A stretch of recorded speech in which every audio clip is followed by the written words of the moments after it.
বুলবুল তাহলে থাক, আমি বাড়ি গেলাম। মা, হ্যাঁ বৌমা বলো।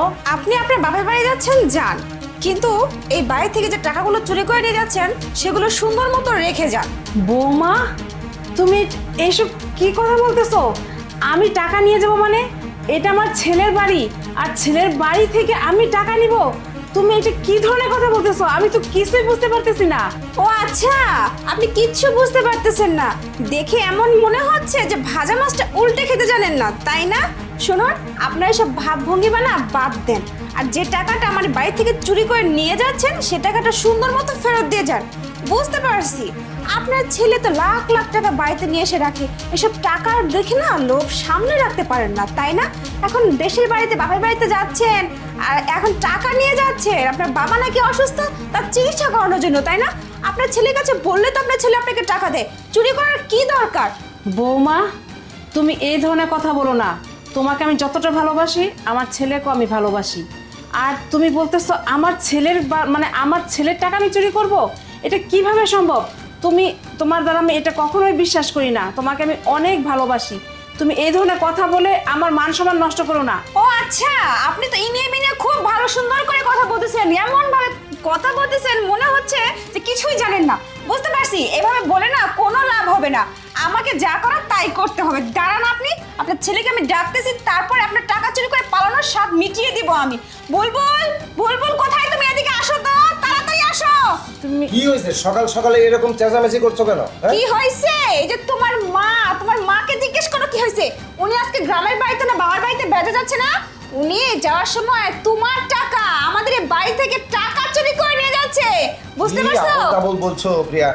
আমার মা আমার বাড়ি থেকে আমার টাকা পয়সা কেন নিয়ে যাবে? হ্যাঁ, তুমি বাদ দাও তো এগুলো সকালবেলা। হ্যাঁ বুঝতে পারছি তোমাদের মা ছেলে না সম্পর্ক খুব ভালো, কেউ কাউকে অবিশ্বাস করতে পারো না। যতক্ষণ পর্যন্ত চোখে আঙ্গুলতে না দেখিয়ে দিব ততক্ষণ পর্যন্ত বিশ্বাস করবে না। দেখ সব বুঝতে বাবা, পারছি। বৌমা সেই তখন থেকে এগুলো কি বলতেছে, আমি নাকি কিসের টাকা চুরি করে নিয়ে যাচ্ছি? তুই বল, তুই এটা কখনো সম্ভব? এগুলো যা তা বলতেছে। এগুলো সকাল সকাল বাদ দাও তো। তুমি আসলে কি কি দেখে ঘুম থেকে উঠছো? মাকে তুমি এই ধরনের বলছো কেন? বাবার অসুস্থতার কারণে তো মা চলে যাচ্ছে, তাহলে সকালবেলায় এগুলো হঠাৎ করে তুমি বলতেছো কেন? বাদ আচ্ছা দাও তো। শোনো, তুমি না মুখে বড় বড় কথা না বলে না, তুমি তোমার মাকে অবিশ্বাস করবে না, আমি জানি খুব ভালো করে। এক কাজ করো, সবকিছু দুধ কা দুধ পানি কা পানি হয়ে যাবে। তুমি এই ব্যাগটা সার্চ করো, আমার বিশ্বাস এই ব্যাগের মধ্যে এর টাকাটা নিয়ে যাচ্ছেন, তাছাড়া কোথায় টাকা নিবে? এই ব্যাগটা আমার সাথে আছে, তুমি দেখো এই ব্যাগের মধ্যে নিশ্চয়ই তুমি টাকা পাবে, কারণ আমি নিজের চোখে দেখছি আলমারিতে টাকা নাই। 2 লক্ষ টাকা রাখছিল না, ওই টাকাটা নাই। তুমি দেখো ওনার ব্যাগেই তুমি পাবে, কারণ ওনার বাবা অসুস্থ, ওনার বাবার চিকিৎসার জন্য টাকা প্রয়োজন, উনি টাকাটা চুরি করে নিয়ে যাচ্ছে। তুমি দেখো। কি বলবো? আচ্ছা তুমি এক কাজ করো তো, দেখো তোমার ইচ্ছা হচ্ছে তুমি দেখো, তুমি আমার মাকে সন্দেহ করছো তো তুমি দেখো। হ্যাঁ হ্যাঁ দেখবই তো, কারণ আমি জানি টাকাটা উনিই নিছে, তুমি তো আচ্ছা, বিশ্বাস করবে না ঠিক না আছে, দেখালে। তুমি দেখো। এই ব্যাগে তো শুধু কাপড়ই কাপড় আছে। আছে না কি আছে? কি কি এগুলো কি? এতক্ষণ তো খুব মায়ের হয়ে কথা বলতেছিলে, কি বের হলো? আমার ব্যাগে এই টাকা কিভাবে আসলো? দেখুন মা, চুপ আমি করুন। তো- আপনি না একদম দেখামি করবেন না, আপনি সব জানেন, নিজের ইচ্ছাকৃতভাবে টাকাটা চুরি করছেন। মা, এই টাকাগুলো তোমার ব্যাগে? আমার ভাবতে খুব কষ্ট হচ্ছে মা, তোমার দ্বারা এটা কি করে সম্ভব? তুমি আমার বাড়ি থেকে টাকা নিয়ে না বলে চলে যাচ্ছ? ছি ছি ছি মা, আমি ভাবতে আমার মাথা নষ্ট হয়ে যাচ্ছে মা। তুমি জানো যে এই টাকাগুলো আমার প্রত্যেক দিন অফিসে আবার সাবমিট করতে হয়। এই টাকাগুলো যদি কোনো কারণে না পায় এবং আমি অফিসে জমা দিতে না পারি, তাহলে আমার বিরুদ্ধে মামলা হয়ে যাবে, আমার চাকরি চলে যাবে। তারপরেও তুমি এগুলো জেনে শুনে তুমি ছেলের টাকা নিয়ে চলে যাচ্ছ। তুমি তো আমাকে বললে পারতে মা, তুমি কেন আমাকে না বলে এই টাকাগুলো নিয়ে যাচ্ছ? আর তুমি এটা করলে প্রিয়ার কাছে আমাকে এত ছোট করে দিলে কেন? হ্যাঁ কেন বলো মা? না না বাবা, তুই বিশ্বাস কর, এই টাকা সম্পর্কে আমি কিছুই জানি না, আর কিভাবে ব্যাগে আসলো সেটা আমি জানি না। আমি তো কিছুই বুঝতে পারতেছি না এই টাকা কিভাবে এখানে আসলো। দেখছো তোমার মায়ের নাটকটা? দেখছো হাতে হাতে ধরা পড়ার পরে উনি সবকিছু অস্বীকার করতেছে। দেখো তোমার মায়ের অবস্থাটা একবার দেখো। শোনো, আমি কোনো কিছু জানতে চাই না, যেহেতু আজকে প্রমাণ হয়ে গেছে হাতে হাতে উনি ধরা পড়ছে, আমি এক মুহূর্ত ওনাকে এখানে দেখতে চাই না। আমি আর একটা বিহিত চাই, তুমি একটা বিচার করবে, না হলে কিন্তু আমি এই বাড়িতে থাকবো পারবো না। আচ্ছা থামো মা, তুমি যে কাজটা করেছো না, সত্যি আমার মনে হচ্ছে আমি সুইসাইড করি। সারা জীবনের জন্য তোমার বৌমার কাছে আমাকে ছোট করে দিলে। এটা যে আমি কিভাবে সারা জীবন বয়ে নিয়ে বেড়াবো না, আমি ভেবে পাচ্ছি না। শোনো, যাই হোক, আমি কথা বাড়াচ্ছি না। আমার একটাই কথা, তুমি আর কোনোদিনও আমার এই বাড়িতে আসবে না। কেন আসবে না তুমি জানো? বাবাকেও নিয়ে আসবে না, কারণ তোমাদের মতো মানুষ যে নাকি সন্তানের টাকা, তার নিজের ছেলে বউয়ের সংসারের টাকা নিয়ে এইভাবে চুরি করে নিয়ে যায়, না জানি কত কিছু এর মাঝে করেছো। আমি লজ্জায় আমার মাথা কাটা যাচ্ছে। তুমি এক কাজ করো, এই মুহূর্তে বেরিয়ে যাও, আর কোনোদিন আমার বাসায় আসবে না। তোমার সঙ্গে আমার ছেলের কোনো সম্পর্ক নেই। তুমি আমার মা না, তুমি একটা ডাইনি। তোমার সঙ্গে আমার কোনো সম্পর্ক নেই। এখন এই মুহূর্তে বের হয়ে যাও। হ্যাঁ বাবা, আমি এখনই এই মুহূর্তে বের হয়ে যাব, কিন্তু আজকে তুই আমার কথা বিশ্বাস করলি না। তবে একদিন বিশ্বাস করবি। আজকে কোনো প্রমাণ দিতে পারলাম না, এর জন্য তুই বিশ্বাস করতে পারলি না। কিন্তু এমন একদিন আসবে, আমি প্রমাণ করে দিব যে এই টাকা আমি নেই নাই। সেদিন তুই বুঝতে পারবি, সেদিন তুই আফসোস করবি আমার জন্য। আমি উপদেশ দিতে হবে না, তুমি বের হয়ে যাও।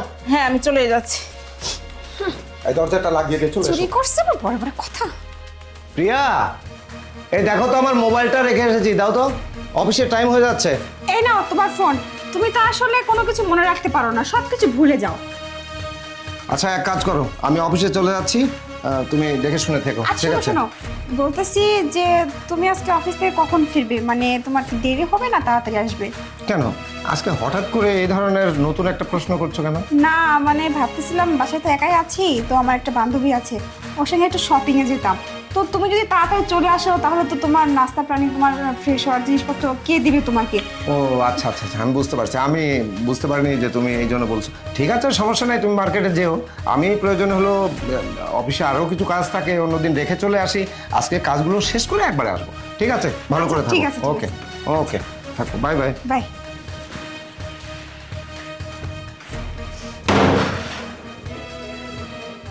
কেউ ভাই, কোথায় যাচ্ছেন?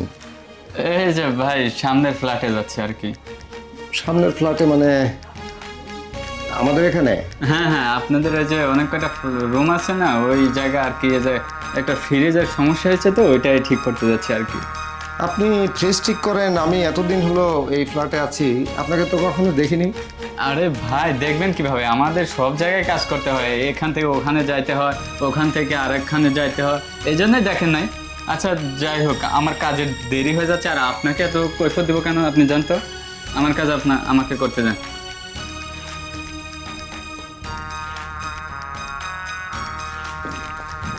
আরে কি ব্যাপার, তুমি এত দ্রুত চলে আসলে? এই মাত্রই তোমার হাজবেন্ড বের হলো, তোমার সাথে দেখা টাকা হয়ে যায়নি তো? হ্যাঁ হ্যাঁ, ওই যে সিঁড়ির কাছে দেখা হয়েছিল তোমার হাজবেন্ডের সাথে। আরে কি বলতেছো তুমি? ও তো অন্যরকম একটা মানুষ, কোনো কিছু আরে সন্দেহ সমস্যা করিস নাই, না। আমি একটা বুঝ দিছি, বলছি যে পাশের রুমে ওই যে ফ্রিজের কাজ আছে না, ওই কাজটা করতে হবে, এই জন্য আসছি। আরে ও তো অন্যরকম মানুষ, যদি কোনো কিছু সন্দেহ করি বা বুঝতে পারি তাহলে তো সমস্যা হয়ে যাবে। আচ্ছা যাই হোক, এক কাজ করো, তুমি ভিতরে যাও, বাদ বাকিটা আমি দেখতেছি, ঠিক আছে? আমি ম্যানেজ করে রাখছি। যাও যাও যাও, ঠিক আছে। তাড়াতাড়ি যাও। আচ্ছা। আচ্ছা বেবি, এইভাবে আর কতদিন আসবো? আরে একটু ধৈর্য ধরো সোনা, আমি সব কিছু ম্যানেজ করেই ফেলতেছি, বুঝছো? ওই বুড়োটাকে না আমি খুব তাড়াতাড়ি ডিভোর্স দেবো, তার আগে তোর টাকা পয়সা সয় সম্পত্তি সব হাতের মুঠোয় করতে হবে। আমার শাশুড়িটাকে না চোরের অপবাদে বাড়ি থেকে বের করে দিয়েছি, একটা রাস্তা ক্লিয়ার। হ্যাঁ তুমি ঠিকই বলছো, একটা তো ক্লিয়ার হয়েছে, আর একটা ক্লিয়ার করলে একেবারে শেষ। ও শান্তা, তুই? আচ্ছা শোন না, বলতেছি এটা আমার একটা কাজিন, বুঝছিস? তো অনেকদিন পর আসছে আমাদের বাড়িতে বেড়াতে, তো ওকে একটু সময় দিতে হবে, বুঝলি? তো এক কাজ কর, তো তাহলে আমি বলতেছি যে তোর নাকি অনেক জামা কাপড় নাই, একটু নতুন পোশাক আশাক কিনতে হবে, একটু মার্কেটে যেতে চাচ্ছিলি। তুই কাজ কর, তোকে আজকে কাজ করতে হবে না, তুই না মার্কেটে যা। আমি না অনেক থেকে প্ল্যান করছি যে তোকে কিছু একটা মানে গিফট দিব, তো ওইভাবে দেওয়া হচ্ছে না, তো এই জন্য তোর জন্য না আমি কিছু টাকা মানে রেখে দিছি, বুঝছিস? এই নে, এখানে মনে কর মেনা। এত টাকা কেন? আরে চিন্তা করিস না, এত টাকা তো কি হয়েছে, তুই তো আমার বাড়ির সদস্যের মতোই, তাই না?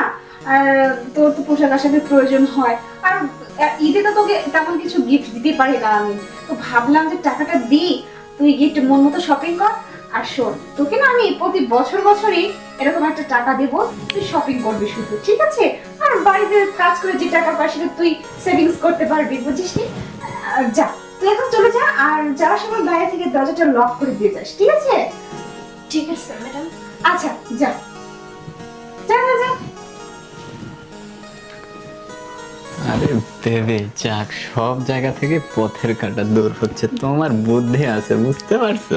আরে এরকম প্রেম করতে হলে তো একটু মাথায় বুদ্ধি রাখতেই হয়, বুঝো না? তোমার জন্য আমি সব কিছু করতে পারি বাবু।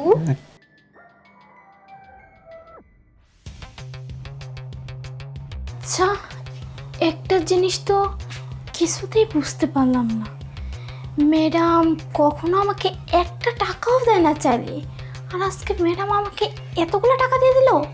আর ম্যাডাম বলতেছে যে ওই ছেলেটা নাকি ওনার কেউ পরিচিত, কিন্তু আমি তো এই বাড়িতে ছোটোবেলা থেকে কাজ করতেছি, কখনো তো ওই ছেলেকে দেখি নাই। আর স্যার কত ভালো, স্যার ম্যাডামকে কত বিশ্বাস করে, কত ভালোবাসে। আর স্যারের চোখে ফাঁকি দিয়ে ম্যাডাম কি কোনো খারাপ কাজ করতে পারতেছে নাকি? না না, আমাকে এই টাকার লোভ করলে হবে না। আমি যেহেতু এ বাড়িতে ছোটো থেকে আসি, স্যার আমাকে নিজের বোনের মতো দেখেছে, আমার যখন যা লেগেছে সব কিছু স্যার দিয়েছে।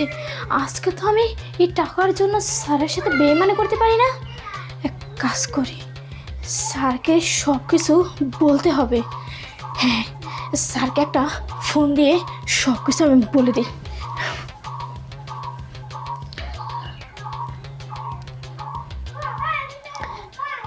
Hello sir. হ্যাঁ, কে? শান্তা?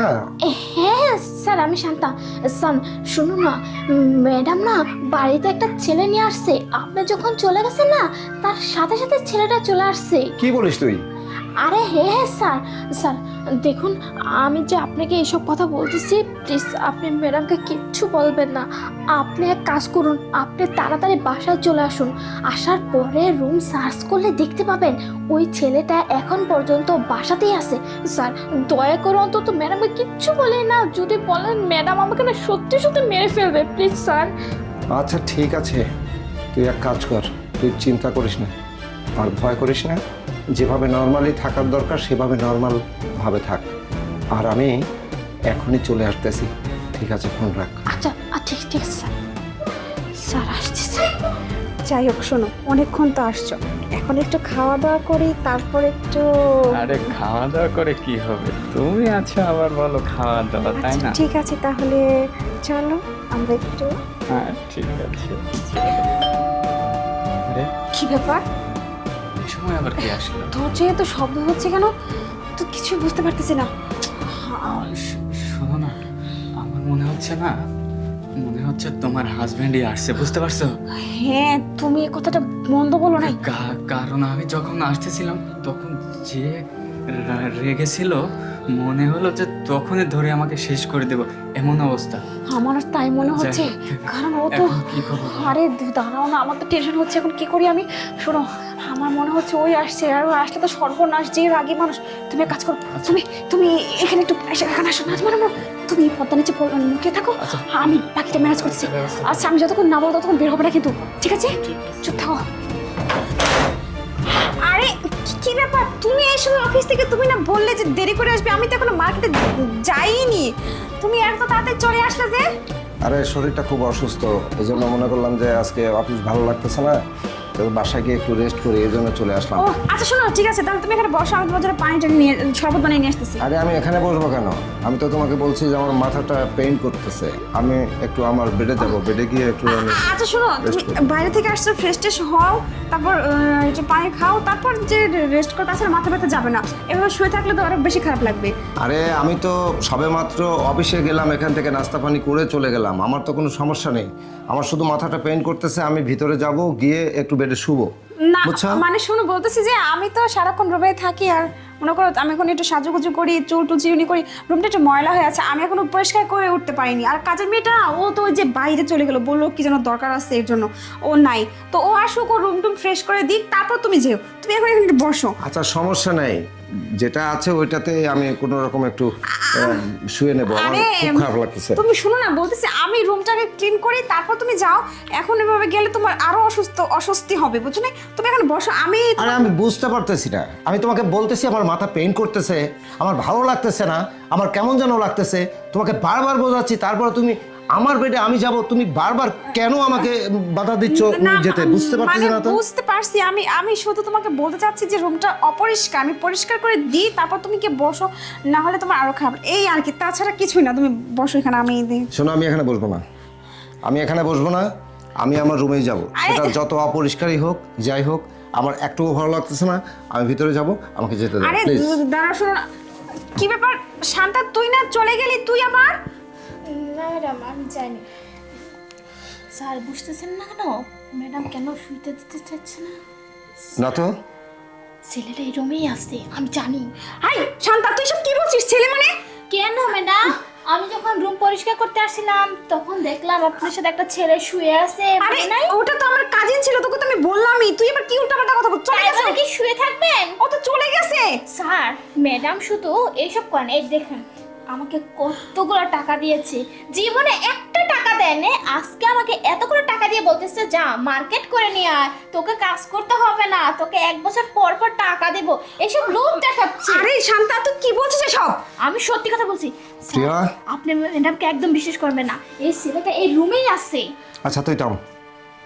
ও, তার মানে আমি লকারে যে টাকাগুলো রেখেছিলাম, এই টাকার মধ্যে থেকে তুমি 1 বান্ডেল টাকা ওকে দিয়েছো ওর মুখ বন্ধ করার জন্য, না? না মানে তুমি আসলে ওর কথা কেন বিশ্বাস করতেছো? ও উল্টাপাল্টা বলতেছে, কাজের মেয়েদের কথা তুমি বিশ্বাস করতেছো, আমার কথা বিশ্বাস না করে।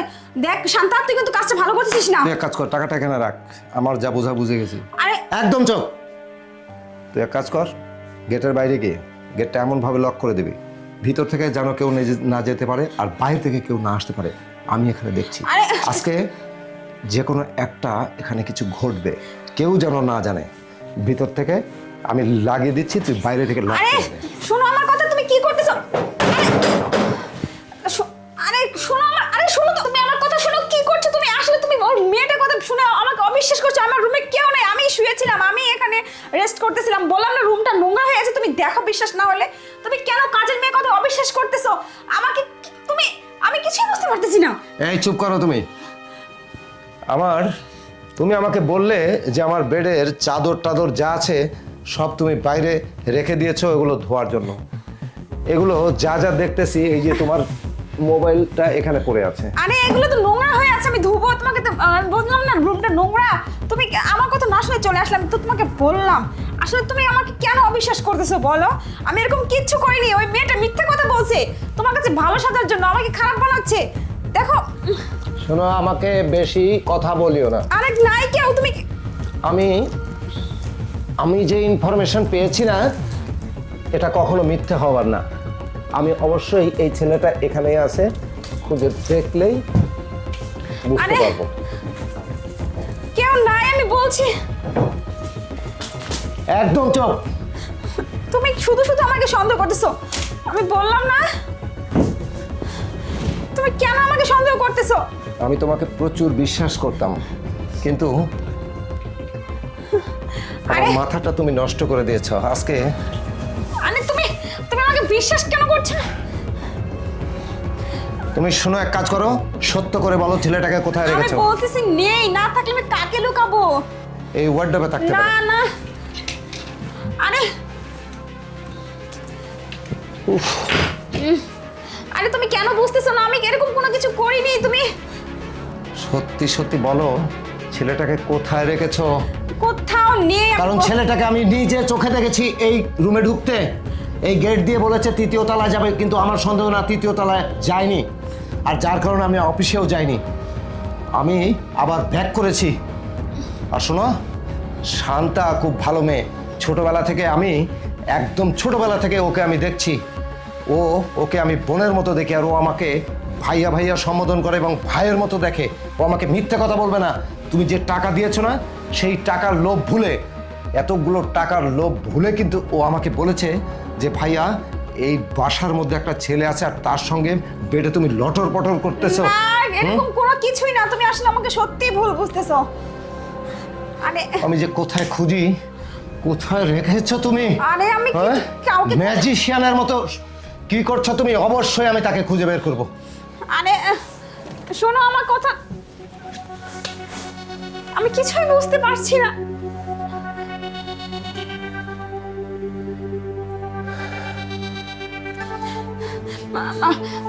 মানে আসলে আমি না আমি আমি বলতেছিলাম ওই যে কাজিন বলছিলাম, ও আমার কাজিন আসলে তোমার ভয়ে আমাকে আমি লুকিয়ে আসছি, এই আর কি, আর কিছুই না।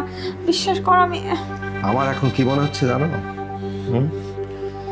তুমি সারাটা জীবন ধরে আমাকে কত যে ঠকিয়েছো আর কত যে আমার টাকা পয়সা নষ্ট করেছো না, আমি ভাবতে অবাক লাগে আমার যে আমি তোমাকে একেবারে এত পবিত্র ভাবি, এত নিষ্ঠাবান ভাবি, আর তুমি আমি চলে যাবার পরে তুমি আমার বাসাতে অন্য পরপুরুষ ডেকে এনে তুমি এইগুলো লীলা খেলা করো। না মানে তুমি ভুল বুঝতেছো আমাকে। কাজের যে মেয়েটা সে আমাকে সব কিছু বলেছে। তুমি কি বলেছো ওকে? তুমি বলেছো এই ছেলেটা নাকি তোমার কাজিন। আর 14 গোষ্ঠী, 14 গোষ্ঠীকে তো আমি কখনো দেখিনি। আমি কোনোদিন এই ছেলেটাকে দেখিনি। এই জন্য যখন আমি বেরোচ্ছিলাম এই ছেলেটাকে দেখে বারবার আমার মনে হয়েছিল, আমি প্রশ্ন করেছি। ছেলেটা এনিয়ে বিনিয়ে আমার কাছ থেকে ভিন্নভাবে চলে যাচ্ছিল, কিন্তু আমার সন্দেহ তখন যে এই ছেলেটাকে আমি কখনো দেখিনি। আর এই ছেলেটার মুভমেন্ট দেখে আমার মনে হয়েছে যে না, এই ছেলেটা তো ফ্রিজের বা এয়ার কন্ডিশনের কোনো কাজের ছেলে না। তখনই আমার সন্দেহ হয়েছে। আর তারপরে শান্তা আমাকে যে কথাগুলো বলেছে না, সঙ্গে সঙ্গে আমাকে ফোন দিয়েছে এই ঘটনা।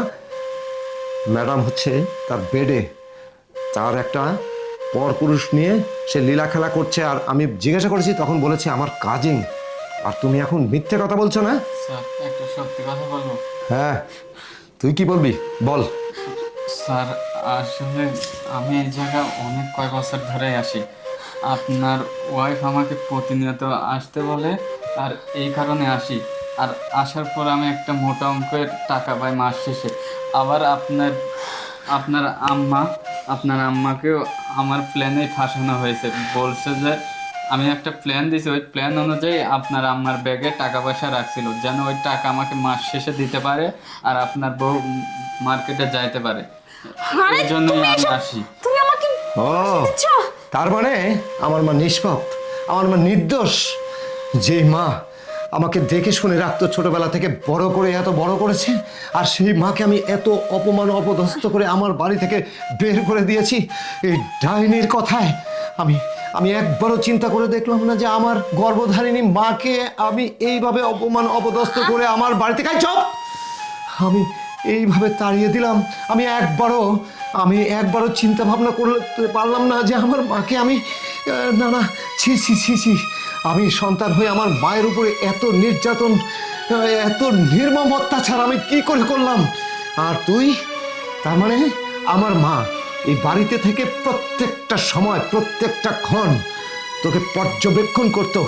তুই এই বাড়িতে কি করিস, কাকে নিয়ে আসিস, কি করিস, কখন কি অবস্থায় থাকিস, সেইগুলো ইনফরমেশন যাতে আমাকে না দিতে পারে, সেই কারণে তুই বুদ্ধি করে আমার মাকে, আমার মায়ের ব্যাগের মধ্যে আমারই টাকা তুই ওখানে রেখে দিয়ে মাকে চোর সাব্যস্ত করে আমার বাড়ি থেকে তাড়ানোর প্ল্যান করেছিস, তাও এই ছেলেটার সঙ্গে। এই চোপ, একদম কথা বলবি না। তুই আমার গর্ভধারিণী মায়ের উপরে আমাকে দিয়ে যা করিয়েছিস না, আমার মনে হচ্ছে তোকে কেটে টুকরা টুকরা করে ফেলে দিই।